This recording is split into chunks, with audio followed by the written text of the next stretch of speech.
Hi everyone, I'm Juliana, the co-founder and CTO here at Stytch. I'm joined today by Danny.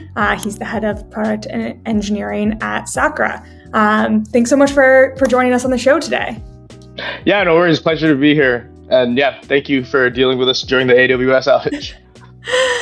All good. Tell us a little bit about yourself and what you're working on, and then we'll dive into what you're working on with MCP in particular. Yeah, sounds good. So yeah, as Juliana already said, Danny, part of Sacra, I'm essentially lead engineer here, even though it's like officially head of engineering and product. We have a team of 5. We're looking to add our 6th. And a bit about me: I actually studied like finance and information systems at McGill in Montreal. Got really interested into tech with like a nightlife crowdsourcing start, which we leveraged on Snapchat. Then moved on to virtual cards and CBDC and AI powered Slack, and then most recently before Sacra, AI news aggregator. That company got acquired, and that's how I got intro to Walter at Sacra, who's been building Sacra for 2 years with Jan already. And what we're doing right now is essentially we're private markets research for pre-IPO companies. We're very focused on like the top 200 companies. We have a more of a zoned in focus, and the recent AI LLM boom has been really beneficial for us to use, especially since like information in the private market space is much less structured and like much less transparent or opaque compared to the public space. So there's a lot of breadth of data online, and there's like a lot of menial tasks and research as well. So that's why we're really excited to make this like bigger AI push. Awesome. You guys have been super early adopters of MCP in particular. I'd love to hear a little bit about kind of why you adopted MCP. What were you sort of seeing that led you all to investing in that? Yeah, so I think one of the main things was actually like, so internally we tried to, our research team is actually trying to leverage AI a lot, and our co-founder Jan, he tries to implement like a very AI enabled workflow. So there's a lot of like content generation and data research, which you can see is just like very repetitive and meticulous work. So I think essentially before he'd have to sort of wire up prompts manually. Well, first of all, make calls to our API and then just like chain that into the prompts manually. And that would be like sort of every time he wanted to use them. There wasn't like a kind of a general purpose way of doing it, which is why we liked MCP a lot. So when MCP came out, we started talking about this and realized that would be an easier way for him to integrate it, just by passing the config to MCP, and he can just action on all those tools, and we just write the tools once. And then at that point, our CEO Walter also saw like the business opportunity in this, being as like, since we work with a bunch of funds, they don't have as big as like a dev team or much dev resources to dedicate to wiring up our APIs, unless we got to like the top of the product roadmap. But essentially, this would be like a low friction way of getting those customers on board and kind of working with our API data without having to fully worry about integrating. And then also it's cool for them to experience our data through like ChatGPT Web or Claude, if they're like, which is what they're like probably most likely using. Yeah, that makes sense. Tell us a little bit about sort of what was involved in building out MCP support. What did you have to sort of build net new on the infrastructure side versus what did you maybe already have in place that enabled supporting remote MCP? Yeah, so I think for the MVP, like it was more like an internal MVP. Like we just wanted to build it out and deploy an MCP server. We was looking over the web. We found, there's a Cloudflare provided support for this really easily using like Cloudflare workers. So we just initially made the tools sort of one-to-one with our endpoints, which is like, I think what the majority of people are doing, but hearing, some people say that it's not the best way to do stuff, but seems to have been working for us so far. And then we also expose like we expose a search endpoint, which we didn't have before, but like, as we see with like MCP functionality and its use within like the chat agents, search is like a very important thing. So we have search wired up like on our front for like primarily for our front end experiences, which we use Algolia with, but it uses like a simple reverse indexing keyword search. So eventually we want to transition that into vector search. But yeah, the main part was like when we want to ship something more like professional production grade and like ready for all our customers. That's where like kind of we wanted to like introduce auth. And I believe at that time when we were looking at it, there were like some weird solutions. Like some people were like appending the API keys directly to like the query param of like the MCP URL, and like that did seem pretty sketchy. And then it's also like like there's definitely going to be something better in the future. And then that's when we kind of stumbled upon Stytch providing like OAuth support, and we were already working with Stytch at that time, so it was like really good timing. Because we were into like implementing like magic links, and Stytch helped us do that much easily. But yeah, so the net new part was primarily doing the new tools, but the tools part were easy, one to one with our API, and then to support OpenAI, that was another thing too, because they required a very specific schema. So we ended up having like kind of two routes on our MCP server. So we just had one /MCP, a general purpose MCP server with like all the tools that you'd want to design generally. But the OpenAI MCP only spec like search and fetch. So we made like /OpenAI /this MCP, like just to have that. So because we didn't want that to conflict with our design for what we want ideally the MCP tooling to consist of. But yeah, that's pretty much it. Yeah, I think one of the hardest parts about MCP still is that the spec is great, it exists, right? But still people have different sort of like flavors of interpretation of the spec, and different clients, are looking for different things. I think still evolving so quickly that I think it's a really nice standard to have, but it still isn't quite perfect in terms of like a consistent pattern adopted across the board. And hopefully things will continue to iterate and we'll get closer to that. But I think that's one of the interesting challenges whenever you're doing something that's as cutting edge as MCP is right now. Yeah, and I think the other thing to point out too is that like the really big companies as well are also like figuring this out too, being on the cutting edge. So it's like I think one of the main ways we used to like test everything out was like the MCP inspector, and we're like, oh, as long as it worked on MCP inspector, like this is going to work everywhere. But then it's like we ran into some issues with doing it on ChatGPT Web, and also Claude Web had some issues as well. But it's like, yeah, I mean, it's interesting to be in the space, but it's like, it's an unknown space, and like you don't know if you're right or wrong. But it's nice to have like a community to still like share and talk about it. Yeah, definitely. Can we see a little bit about what your MCP server does? Show us sort of the use cases maybe that people might have for working with your MCP server. Yep, sounds good. I'll get that ready. All right. So I'm just going to copy paste the nice prompt that we have built up freshly for the case of representing Sacra data. But here's an example case that I'll kind of walk through it. So this is like, you can imagine like a fund or just any curious investor wanting to invest in Anthropic. We have some details where if you want to get like a more detailed kind of technical analysis as part of it, but it's like you want to invest in Anthropic at the current Series F at $141 per share, which values the company at $170 billion.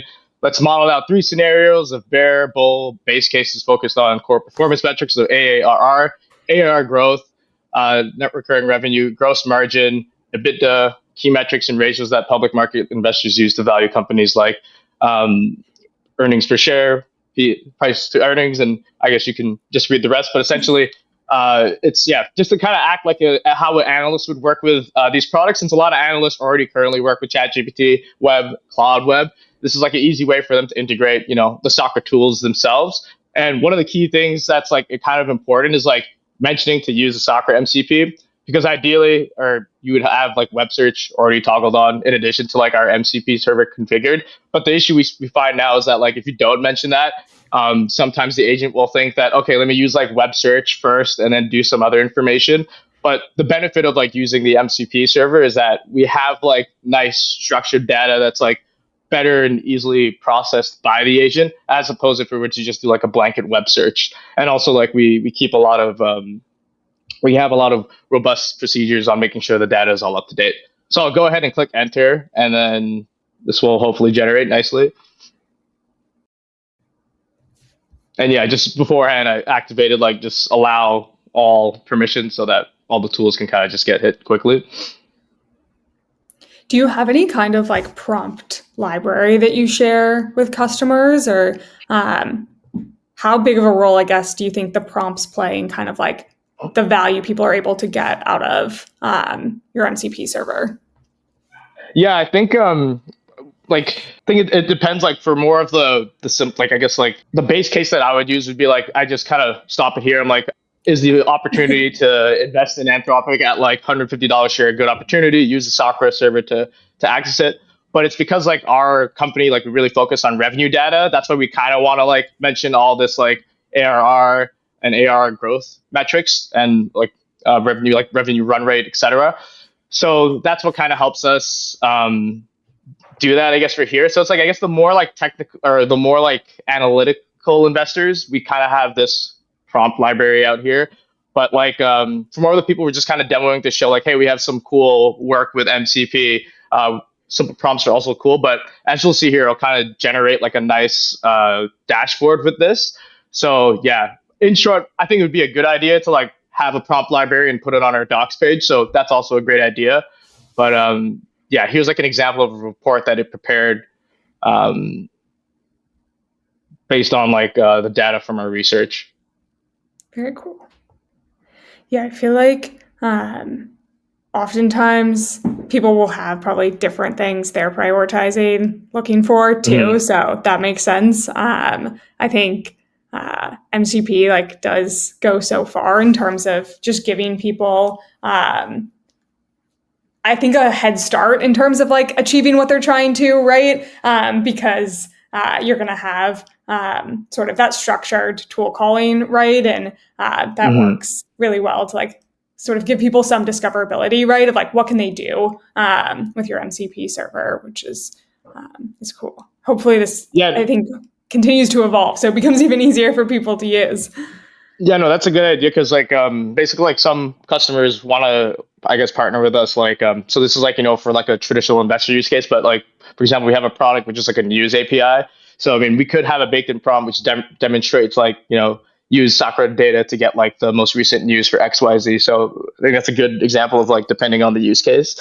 And I guess like for right now, all the sort of MCP related features are more just like global read only on like our data.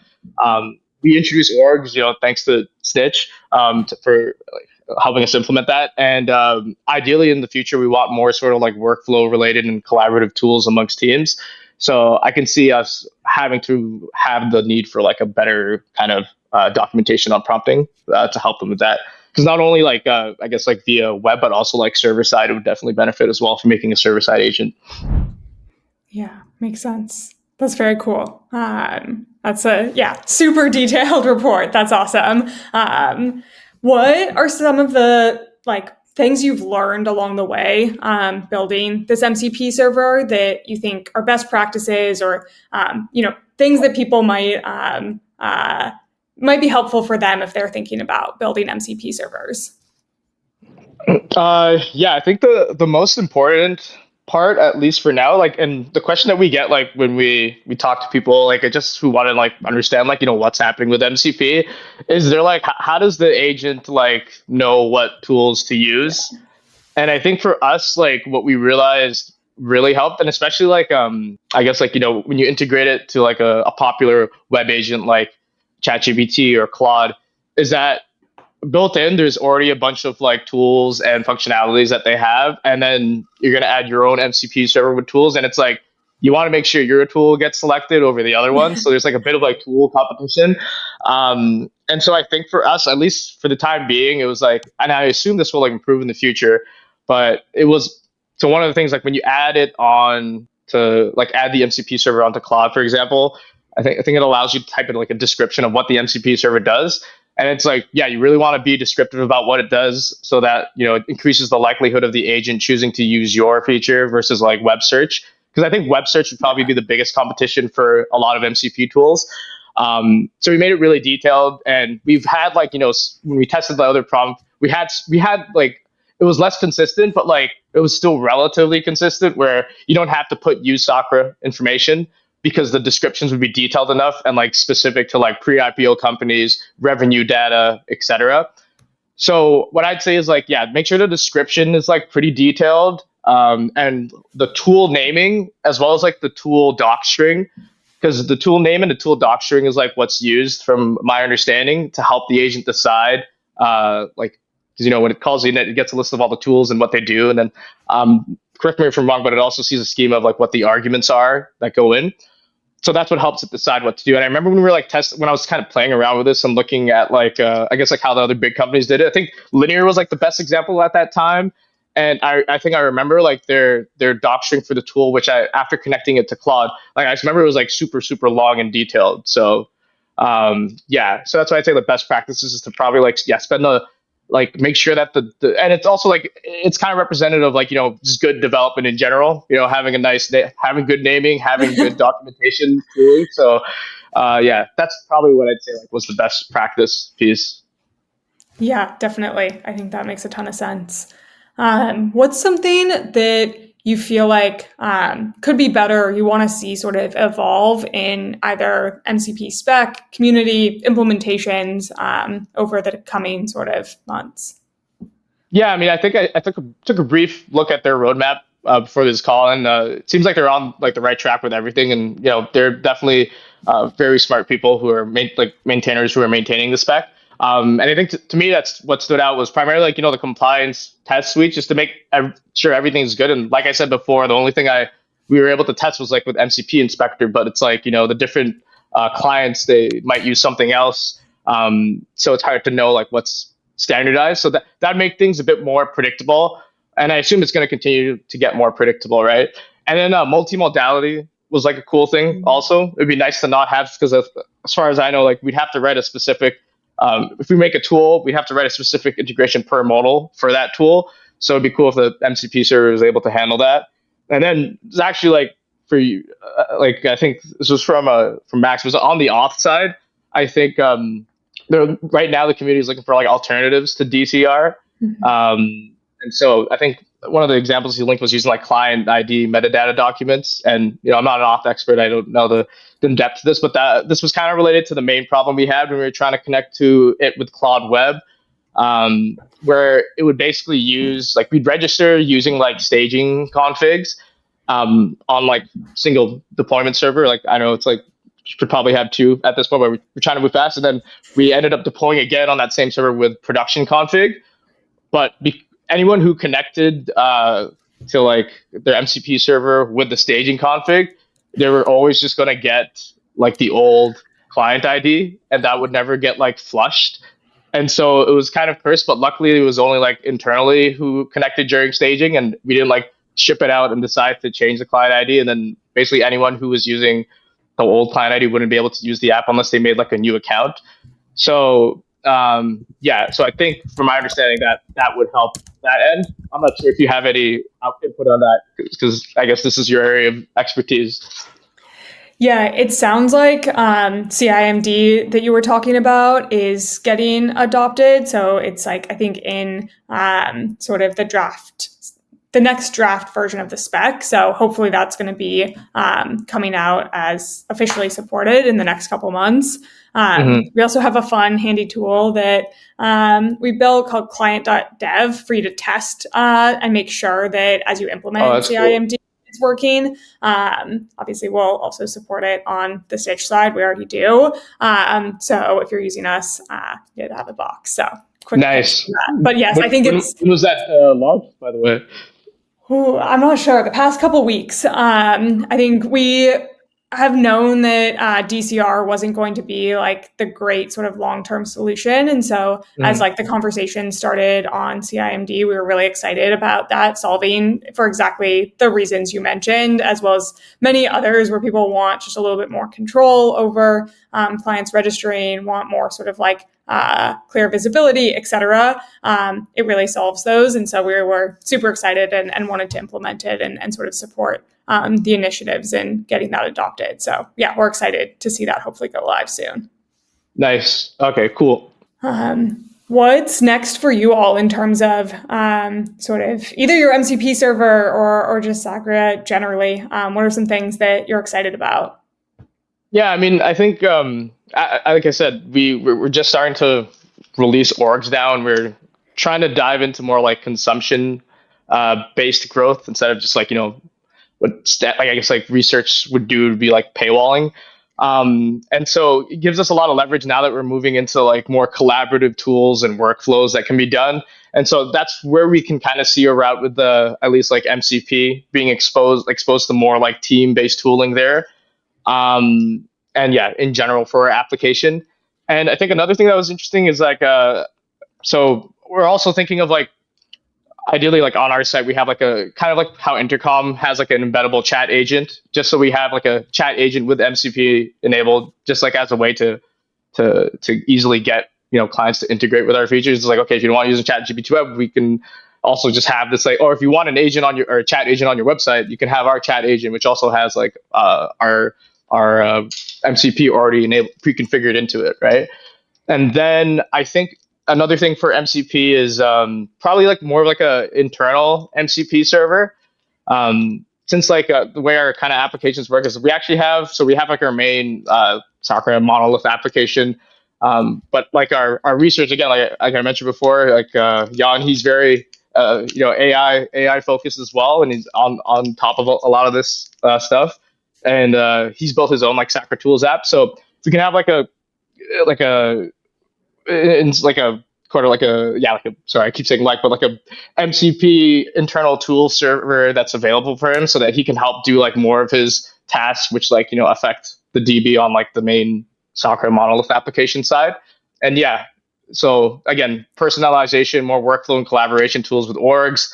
And aside from that, for Sacra itself, we're really trying to hone in and focus on data given the new AI tools. So I think the main project I'm working on is Sacra Signals, and it's like a cited and audited AI powered like financial data pipeline. And the idea is basically we have all these sources of like news, filings, even like in-depth research reports, social media coming into our system, which helps us generate financial data.